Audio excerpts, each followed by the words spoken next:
नमस्कार, मैं शेखर त्रिवेदी। भारत में जो लोग लोन लेना चाहते हैं उनके लिए एक बेहतर खबर आई है। खबर यह है कि अब आने वाले समय में लोन देने वाले बैंक और गैर बैंकिंग वित्तीय कंपनियां, यानी जो ऐसे संस्थान हैं जो बैंकिंग की श्रेणी में नहीं आते हैं लेकिन लोन देते हैं, NBFC जिसको हम प्रचलित भाषा में जानते हैं, अब ग्राहकों के साथ साथ ये अपनी मनमानी नहीं कर पाएंगे। बैंकों और NBFC की मनमानी पर प्रतिबंध लगेगा। बैंकों के साथ NBFC के जो नियम हैं उसमें बदलाव होने जा रहे हैं। ये सरकार की तरफ से बात सामने आई है। बैंकों और NBFC की जो नई गाइडलाइन है, रिजर्व बैंक ऑफ इंडिया ने जो प्रस्ताव तैयार किया है, सबसे पहले वो हम आपको बताते हैं। RBI ने ब्याज दरों के लिए नया नियामकीय ढांचा प्रस्तावित किया है। सभी बैंक और NBFC के लिए एक जैसे नियम बनाए जाएंगे। ब्याज दर तय करने की प्रक्रिया अधिक पारदर्शी होगी। ग्राहकों को ब्याज दर तय होने का आधार स्पष्ट रूप से बताया जाएगा। अलग अलग संस्थानों के अलग अलग नियम नहीं होंगे, जिससे समस्या कम होगी। MCLR और EBLR से जुड़े परिचालन नियमों में सुधार किया जाएगा। ब्याज गणना का तरीका मानवीकृत करने का भी प्रस्ताव है। बेंचमार्क रीसेट डेटा के नियम भी एक समान किए जाएंगे। ब्याज दरों में बदलाव की प्रक्रिया स्पष्ट की जाएगी। रेपो रेट का असर ग्राहकों तक तेजी से पहुंच सकेगा। EMI और कुल ब्याज की गणना समझना आसान होगा। इसके साथ साथ बैंक और NBFC की मनमानी की गुंजाइश भी कम हो जाएगी। Home loan, car, personal loan समेत सभी प्रकार के लोन इससे प्रभावित होने वाले हैं। ग्राहकों का भरोसा बढ़ेगा और उपभोक्ता हित मजबूत होंगे। RBI जल्द इस संबंध में ड्राफ्टेड गाइडलाइंस जारी करेगा। प्रस्ताव पर अंतिम मोहर लगेगी और ये नियम लागू हो जाएंगे। सभी लेंडर्स के लिए एक जैसे ब्याज नियम क्यों जरूरी हैं, ये भी समझना जरूरी है।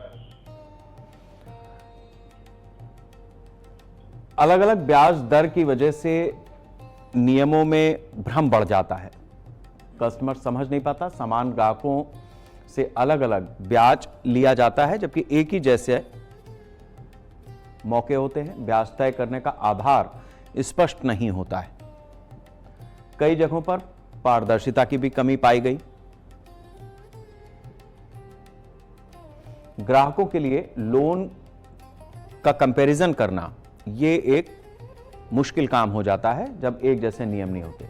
मनमाने ब्याज दरों पर रोक लगाना सरकार को ऐसा महसूस हुआ, RBI को ऐसा महसूस हुआ कि जरूरी था, ताकि ग्राहकों के हितों की रक्षा की जा सके। बैंक और NBFC की जवाबदेही इससे बढ़ जाएगी। स्वस्थ प्रतिस्पर्धा को भी इससे बढ़ावा मिलेगा, यानी एक ही जैसे नियम है और कॉम्पिटिटिव मार्केट है। EMI और ब्याज की गणना स्पष्ट रूप से की जा सकेगी। शिकायतों और विवादों को कम करना भी इस पूरी प्रक्रिया का एक उद्देश्य है। RBI की निगरानी भी आसान होगी। वित्तीय व्यवस्था में भरोसा कंज्यूमर्स का बढ़ेगा। निष्पक्ष और पारदर्शी लोन व्यवस्था इससे बनाई जा सकेगी। पूरे ऋण बाजार में एक रूपता लाना भी जरूरी था, ताकि लोगों को इस बात का इल्म रहे कि वो जो लोन ले रहे हैं उसमें उनको किस तरीके से EMI अपनी प्लान करनी है, और साथ साथ जो बैंकों का एक अपना ऑरा बना हुआ है उससे बाहर उनके लिए और किस तरीके की स्कीम्स हो सकती हैं। क्या नए नियमों के बाद होम लोन हो या कार लोन हो या पर्सनल लोन हो, ये सस्ते हो जाएंगे? एक सवाल ये भी उठ रहा है।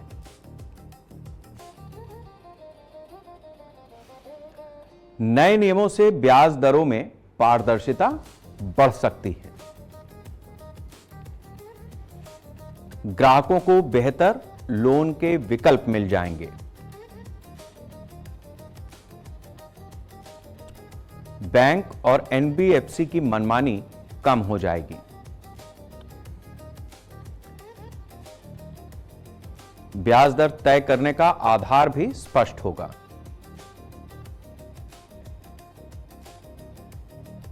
प्रतिस्पर्धा बढ़ने से दरें कम हो सकती हैं।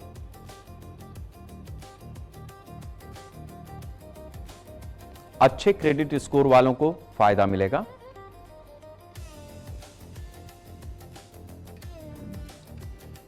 लोन की छिपी हुई लागत कम हो जाएगी।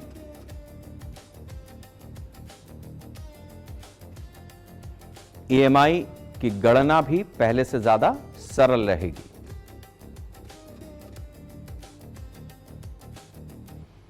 होम लोन और कार लोन पर इससे राहत मिलेगी कंज्यूमर को। पर्सनल लोन भी इससे प्रभावित होगा, यानी आने वाले दिनों में पर्सनल लोन के जो हाई रेट्स होते हैं उसमें भी कमी देखने को मिल सकती है।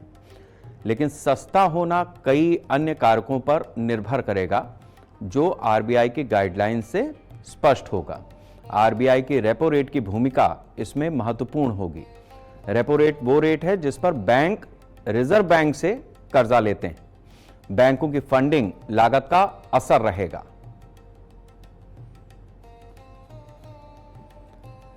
जोखिम वाले ग्राहकों के लिए दरें ज्यादा रह सकती हैं। नियमों से पारदर्शिता होगी और लोन सस्ते होंगे। इसके लिए अभी पूरी प्रक्रिया विचार के स्तर पर है। यह प्रक्रिया है, ऐसा नहीं है कि ये गाइडलाइंस सरकार ने समावेश कर ली हैं।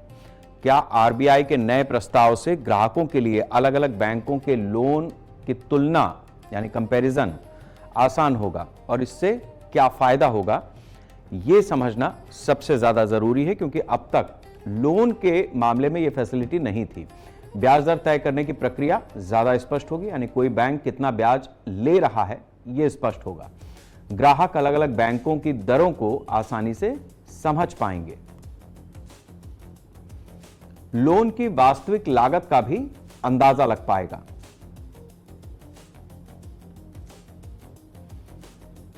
ईएमआई की तुलना सरल हो जाएगी, यानी एक बैंक से अगर आप लोन लेते हैं तो कितनी ईएमआई आएगी और दूसरी जगह से आप लेते हैं तो कितना ईएमआई देनी पड़ेगी। हिडन कॉस्ट बहुत सारी होती हैं, ये छुपे हुए जो शुल्क होते हैं इसकी भी जानकारी स्पष्ट हो पाएगी। ग्राहक बेहतर लोन का विकल्प आइडेंटिफाई कर पाएंगे। बैंक और एनबीएफसी की शर्तें ज्यादा पारदर्शी होंगी। ब्याज दर के आधार को समझना आसान होगा।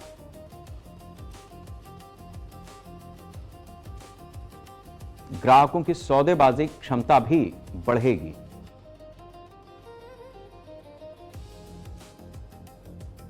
गलत जानकारी देकर लोन बेचने पर रोक लगेगी। ऑनलाइन लोन जो कंपैरिजन प्रोसेस है वो भी आसान हो जाएगा। ग्राहक कम लागत वाला लोन चुन पाएंगे। वित्तीय फैसले ज्यादा सोच समझकर लिए जा सकेंगे, यानी आप अपनी फाइनेंशियल प्लानिंग बेहतर कर पाएंगे। बैंकों के बीच में कंपटीशन बढ़ेगा और ग्राहकों को इसका फायदा होगा। लोन बाजार अधिक पारदर्शी, ग्राहक केंद्रित बन पाएगा। क्या आरबीआई के नए प्रस्ताव से भारत की ऋण व्यवस्था को अधिक भरोसेमंद, पारदर्शी और ग्राहक केंद्रित बनाने में भी कुछ सफलता मिलेगी, ये भी एक सवाल लगातार घूम रहा है। लोन ब्याज दर तय करने में पारदर्शिता बढ़ेगी। जो नया प्रस्ताव आ रहा है इससे ग्राहकों को जिस तरीके का फायदा होगा, ग्राहकों को बेहतर जानकारियां मिल पाएंगी। बैंक और एनबीएफसी की जवाबदेही भी बढ़ जाएगी। मनमाना ब्याज नहीं ले पाएंगे, चाहे वो एनबीएफसी हो चाहे बैंक हो। लोन की वास्तविक लागत को समझना आसान होगा। ईएमआई और ब्याज की गणना ज्यादा स्पष्ट हो पाएगी।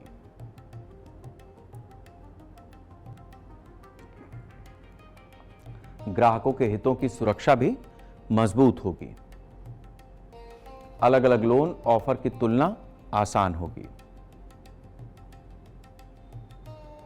शिकायतों और विवादों में भी इससे कमी आएगी, यानी बैंकिंग टाइम बढ़ेगा। आरबीआई की निगरानी व्यवस्था मजबूत होगी।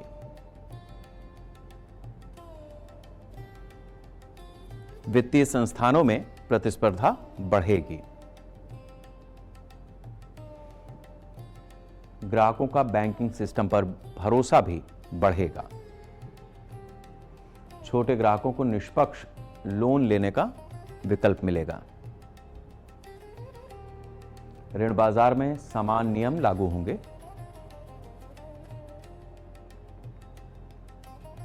ग्राहक केंद्रित व्यवस्था में भी बड़ा बदलाव आएगा।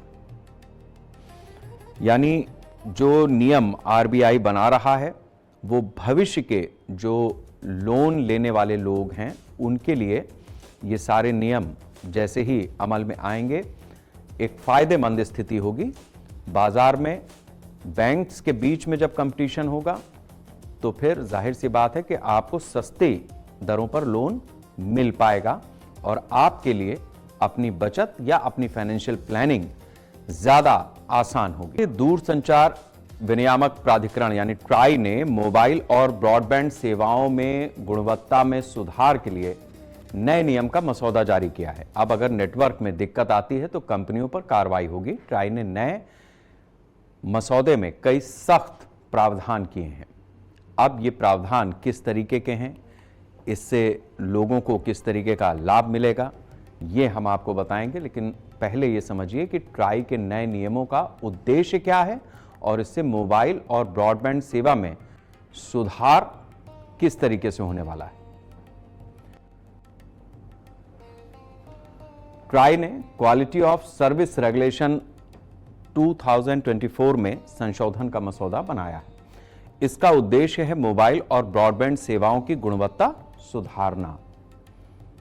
टेलीकॉम कंपनियों की जवाबदेही बढ़ाने का प्रस्ताव है। ग्राहकों को बेहतर और भरोसेमंद नेटवर्क देने पर जोर रहेगा। सेवा में खराबी आने पर कंपनियों पर कार्रवाई की जाएगी। नेटवर्क आउटरीच के लिए सख्त नियम बनाए गए हैं। ग्राहकों के अधिकारों को और ज्यादा मजबूत किया जाएगा।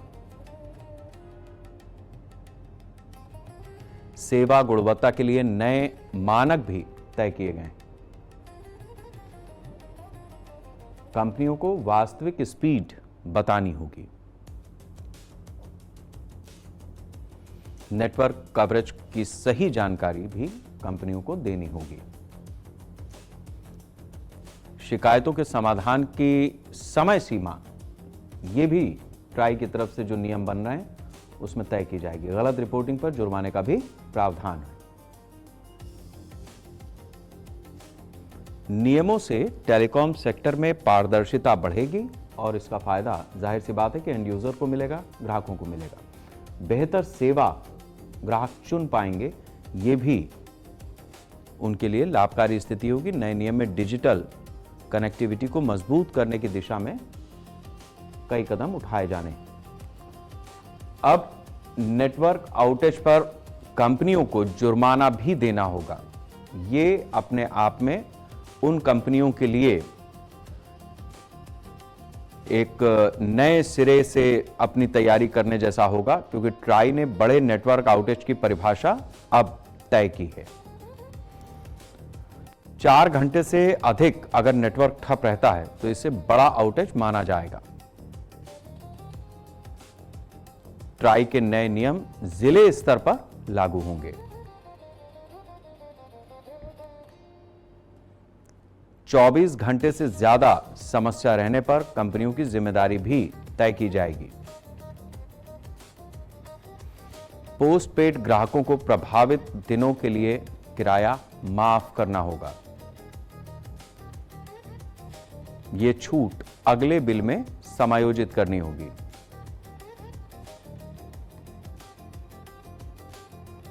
प्रीपेड ग्राहकों की वैलिडिटी भी बढ़ानी होगी।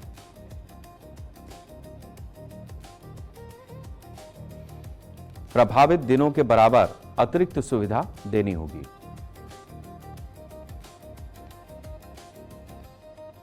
ग्राहकों को नेटवर्क खराबी का सीधा लाभ इस योजना के तहत मिल पाएगा। कंपनियों को नेटवर्क सुधारने के लिए मजबूर होना पड़ेगा।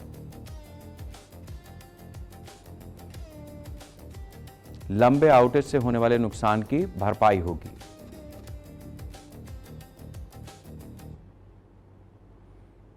सेवा बाधित होने पर कंपनियों की जवाबदेही भी तय की जाएगी। नेटवर्क में निवेश इससे बढ़ेगा, इस बात की सरकार या ट्राई को उम्मीद है। ग्राहकों की शिकायतों में भी इससे कमी आएगी।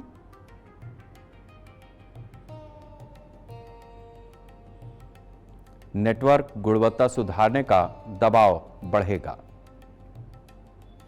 साइलेंट कॉल पर telecom regulatory authority of India ने जो सख्ती की है वो किस तरीके की है, उससे किस तरीके के प्रभाव होंगे, ये भी हम आपको बताते हैं। ट्राई ने साइलेंट कॉल की समस्या पर ध्यान दिया है। कॉल कनेक्ट होने के बाद आवाज ना आने को साइलेंट कॉल कहा गया है। 4 सेकंड या उससे ज्यादा समय तक आवाज ना आना इस श्रेणी में आएगा। कंपनियों के लिए 1% या उससे कम का मानक तय किया गया है। तय सीमा से ज्यादा साइलेंट कॉल होने पर कार्रवाई की जाएगी। ट्राई कंपनियों पर वित्तीय जुर्माना भी लगा सकता है।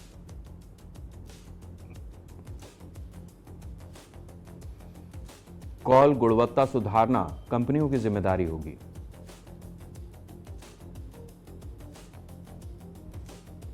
बार बार समस्या आने पर निगरानी बढ़ेगी।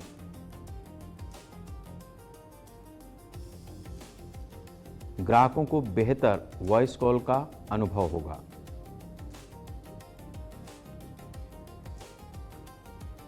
नेटवर्क तकनीक में सुधार के लिए कंपनियों को कदम उठाने होंगे। खराब कॉल क्वालिटी पर भी नियंत्रण लगेगा।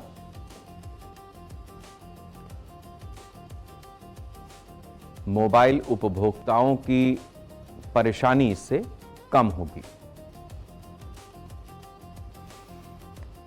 कॉल ड्रॉप और आवाज संबंधी समस्याओं पर भी इससे असर पड़ने की उम्मीद है।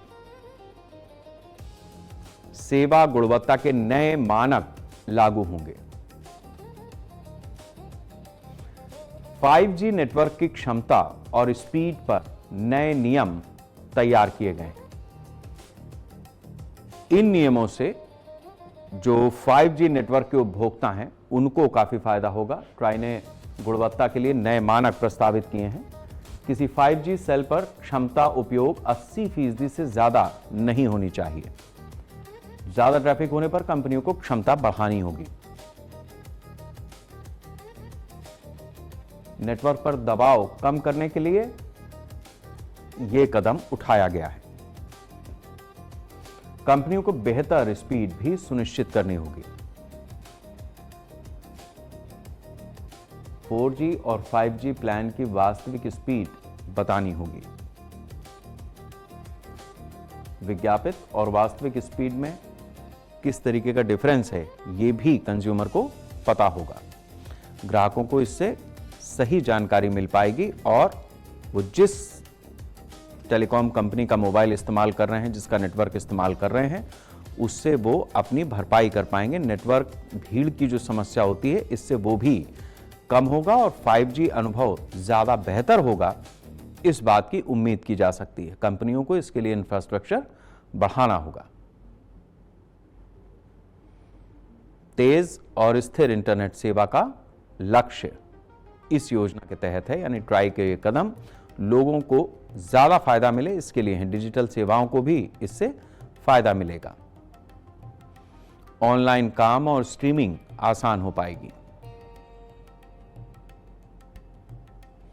भारत में 5G गुणवत्ता सुधारने में भी मदद मिलेगी। ग्राहकों को सटीक नेटवर्क कवरेज मैप भी मिलेगा। ये मैप किस तरीके से काम करेगा, इसका लाभ लोगों को किस तरीके का मिलेगा, ये भी समझना जरूरी है। ट्राई ने नेटवर्क कवरेज मैप को अनिवार्य करने का प्रस्ताव रखा है। कंपनियों को वेबसाइट पर सही कवरेज जानकारी देनी होगी।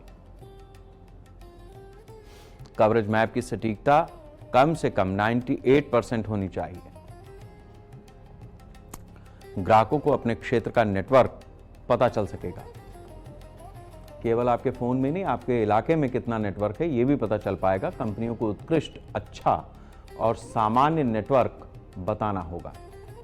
ग्राहक बेहतर टेलीकॉम कंपनी चुन सकेंगे। यह अलग बात है कि आपके पास टेलीकॉम कंपनी, आपके जिले में कितने विकल्प उसके हैं, ये एक दीगर बात है। गलत नेटवर्क के दावों पर भी इससे रोक लगेगी। सेवा गुणवत्ता में प्रतिस्पर्धा बढ़ेगी। ग्रामीण और शहरी क्षेत्रों की जानकारी भी मिल पाएगी। नेटवर्क उपलब्धता को लेकर भ्रम कम होगा। कंपनियों पर पारदर्शिता बनाए रखने का दबाव होगा।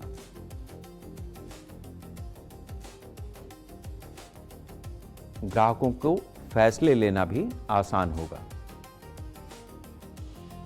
नेटवर्क विस्तार को इससे बढ़ावा मिलेगा। बेहतर सेवा देने वाली कंपनियों को भी फायदा मिलेगा। डिजिटल कनेक्टिविटी मजबूत होगी। ब्रॉडबैंड खराबी और बिलिंग शिकायतों पर जो सख्ती बरती गई है, वो किस तरीके से आपको फायदा देने वाली है, ये भी हम आपको बताते हैं। ब्रॉडबैंड खराबी दूर करने की समय सीमा तय की गई है। यानी अगर आपका इंटरनेट बाधित है, वाईफाई बाधित है, तकनीकी समस्या का समाधान औसतन 10 घंटे के भीतर कर देना होगा। फिक्स लाइन सेवाओं पर भी ये नियम लागू होंगे।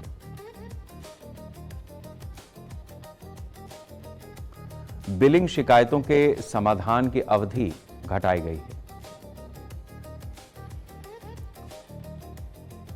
अब शिकायतों का निपटारा 1 सप्ताह में किया जाएगा।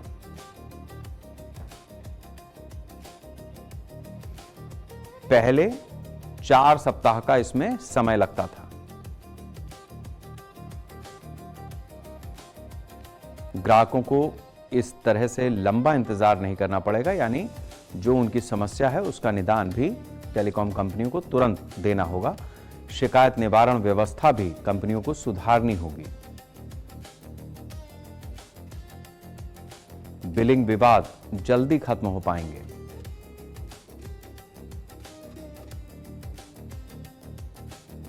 सेवा में देरी पर जवाबदेही तय की जाएगी।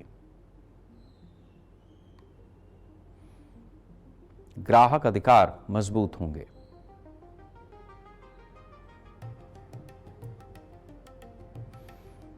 टेलीकॉम कंपनियों की कार्यप्रणाली बेहतर होगी।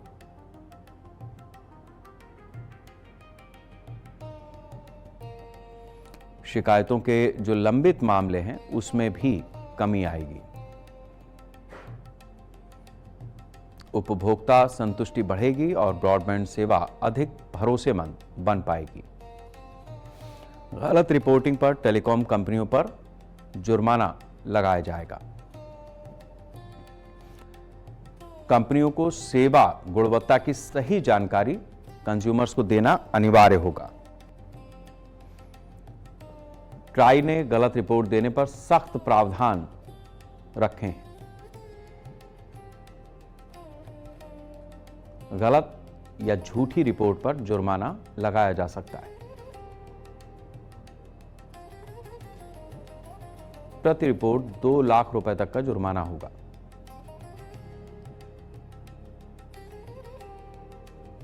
बार बार गलती होगी तो भी जुर्माना बढ़ाया जा सकता है। उल्लंघन दोहराने पर 5 से 10 लाख रुपए तक दंड का प्रावधान है।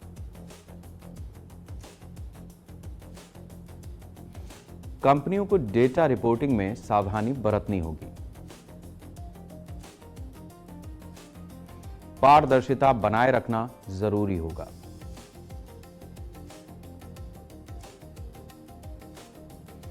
ट्राई की निगरानी व्यवस्था भी इससे मजबूत होगी।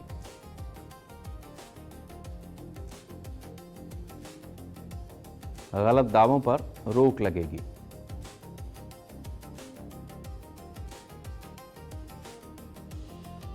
ग्राहकों को सही जानकारी मिल पाएगी।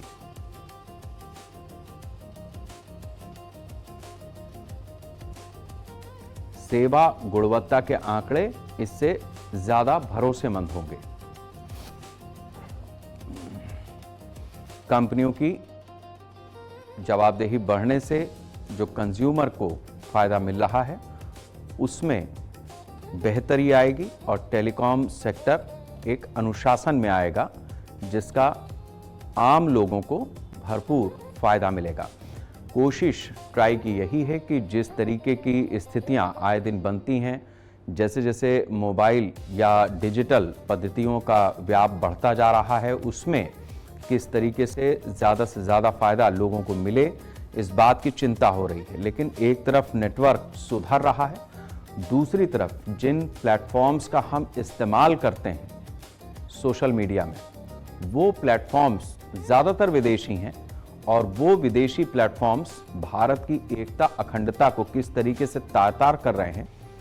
मेटा ये एक कंपनी है जिसके जरिए गूगल, फेसबुक, इंस्टाग्राम ये सब आप इस्तेमाल करते हैं और अपने देश में जिस तरीके से हिडन एजेंडा ये विदेशी कंपनियां चला रही हैं, वो अब भारत के लिए नया सिरदर्द बनने लगा है।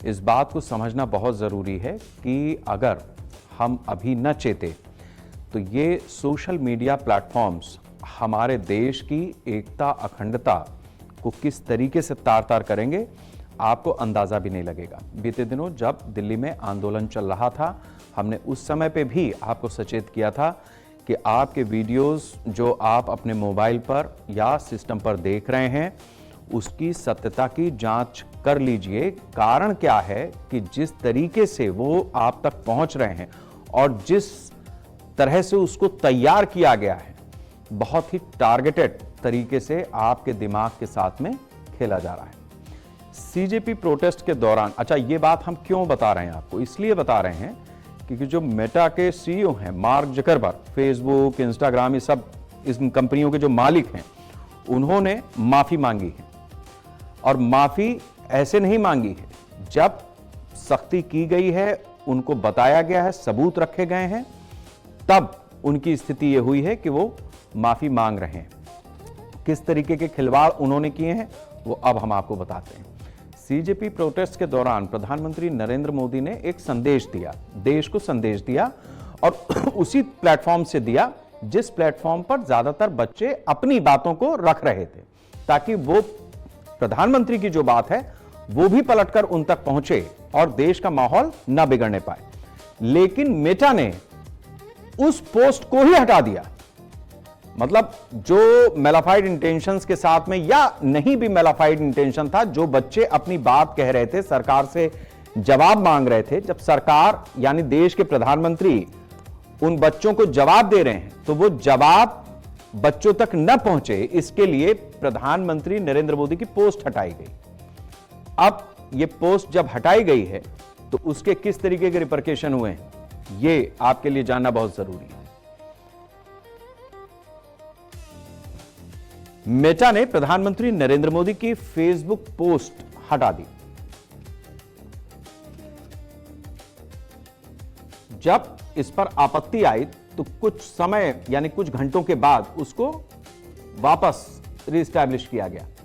इस मामले पर सरकार ने मेटा से जवाब मांगा था। मेटा के अधिकारियों को भारत बुलाया गया था।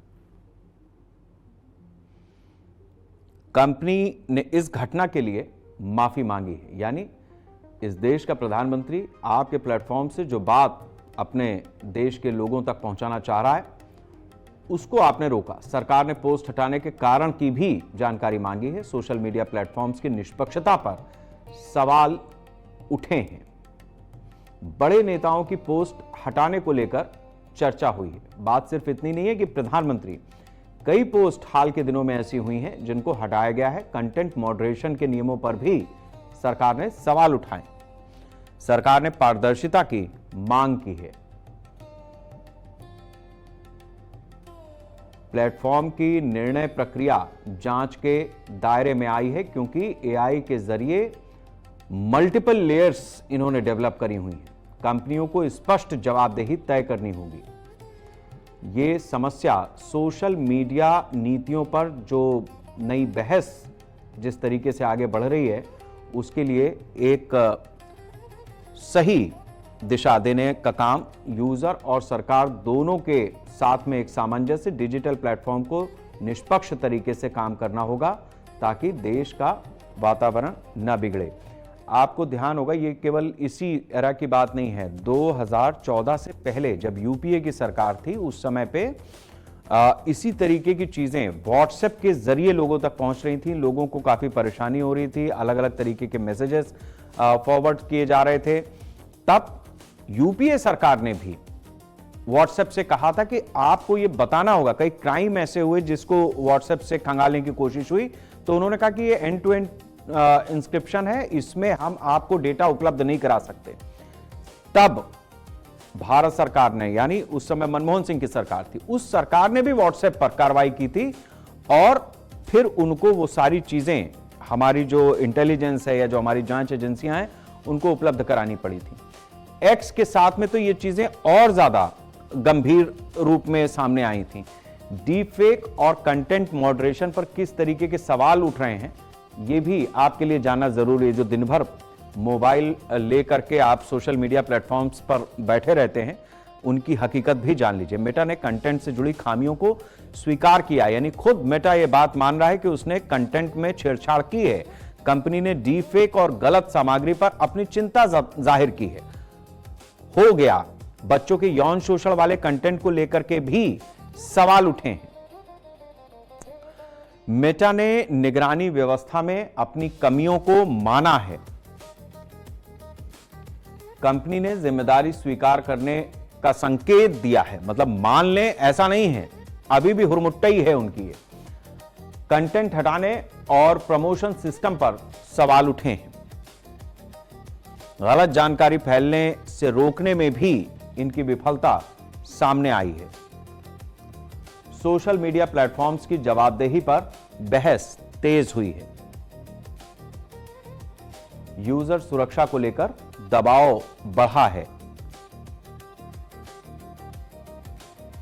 एल्गोरिदम की भूमिका पर भी सवाल उठे हैं। सरकार ने प्लेटफॉर्म से जवाब तलब किया है। मेटा को अपनी गलती में सुधार करना होगा, यह सरकार की तरफ से स्पष्ट रूप से उनसे कहा गया है। डिजिटल प्लेटफॉर्म पर भरोसा बनाए रखने की अब सबसे बड़ी चुनौती है। कंटेंट मॉडरेशन को और मजबूत करने की भी जरूरत है। यह मामला सोशल मीडिया कंपनियों की जिम्मेदारी पर बड़ा सवाल उठा रहा है। मेटा अधिकारियों की भारत सरकार के साथ बैठक हुई, जो चीजें इसमें सामने आई हैं वो भी हम आपको बताते हैं ताकि आपको और ज्यादा स्पष्ट हो जाए कि मेटा ने किस तरीके से देश में अराजकता फैलाने का काम किया है। मेटा के वैश्विक मामलों के प्रमुख जोएल कपलान भारत आए। कपलान ने भारतीय अधिकारियों के साथ में बैठक की है।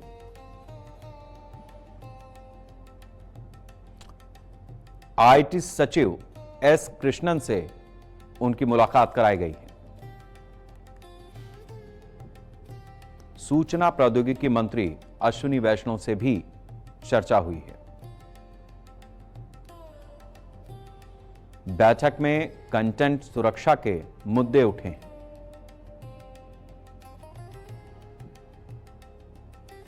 डीफेक और अवैध सामग्री पर भी चर्चा हुई है। बच्चों की सुरक्षा को लेकर के भी चिंता जताई गई है।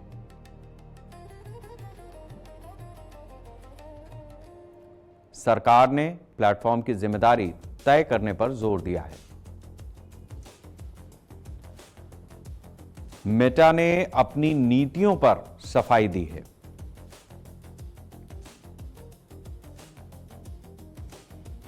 कंपनी से भविष्य के सुधारों की भी जानकारी मांगी गई है, यानी इन फ्यूचर वो क्या करने वाले हैं, इस बात को भी सामने रखा गया है। सरकार ने भारतीय कानूनों के पालन पर जोर देने को कहा है।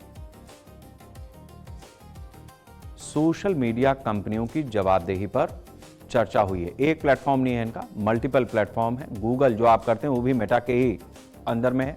मेटा को दोबारा बुलाया जा सकता है, इस बात की भी संभावना है, क्योंकि सरकार पूरी तरीके से उनके जवाबों से संतुष्ट नहीं है। डिजिटल सुरक्षा को लेकर सख्ती लगातार बढ़ाने का सरकार की तरफ से ये प्रयास है ताकि देश के भीतर कोई ऐसी स्थिति ना बने। सरकार प्लेटफॉर्म्स की निगरानी व्यवस्था पर भी नजर रख रही है, मतलब जो वो मॉनिटर कर रहे हैं उस मॉनिटरिंग को सरकार मॉनिटर करने की तैयारी कर रही है ताकि ये चीजें ज्यादा पारदर्शी और व्यवस्थित हो सकें। ये कंपनियां अपना पीआर भी बिल्ड करती हैं। जैसे अब कुछ ही दिनों में चाहे फेसबुक हो, चाहे इंस्टाग्राम हो या अन्य सोशल मीडिया प्लेटफॉर्म्स, जिसमें कोई व्यक्ति कई बार अपना लाइव वीडियो दिखाने लगता है और वो सुसाइड कमिट कर रहा है या किसी को गोली मार रहा है या कोई किसी पे हमला कर रहा है, इस तरीके के कंटेंट और फिर पुलिस का पहुंचना, उसको बचाना, इस तरीके की भी खबरें आने लगती हैं। लेकिन उन खबरों से, यानी उस पीआर बिल्डिंग से ये नहीं हो सकता कि आप देश की स्थितियों को बिगाड़ें। डीफेक और भ्रामक कंटेंट को लेकर सरकार की तरफ से क्या चिंता है, इसको भी समझिए। डीफेक डिजिटल दुनिया की बड़ी चुनौती है, यानी इतना साफ दिखाने की कोशिश, नकली वीडियो और आवाज बिल्कुल असली जैसा, और लोगों के बीच में भ्रम फैल जाए। बच्चों से जुड़े आपत्तिजनक कंटेंट, बहुत जरूरी है कि इस पर सख्ती हो। सोशल मीडिया कंपनियों को कार्रवाई तेज करनी होगी। गलत कंटेंट हटाने की प्रक्रिया को और ज्यादा मजबूत करना होगा। आर्टिफिशियल इंटेलिजेंस के दुरुपयोग पर भी सरकार की चिंता है। फर्जी सामग्री से लोगों की छवि प्रभावित होती है।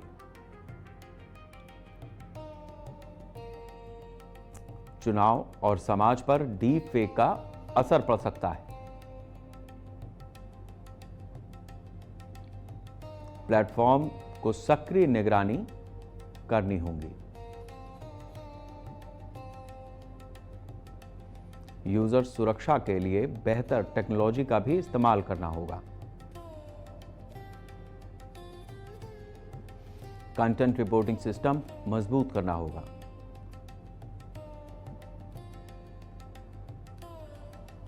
बच्चों की ऑनलाइन सुरक्षा प्राथमिकता बन गई है।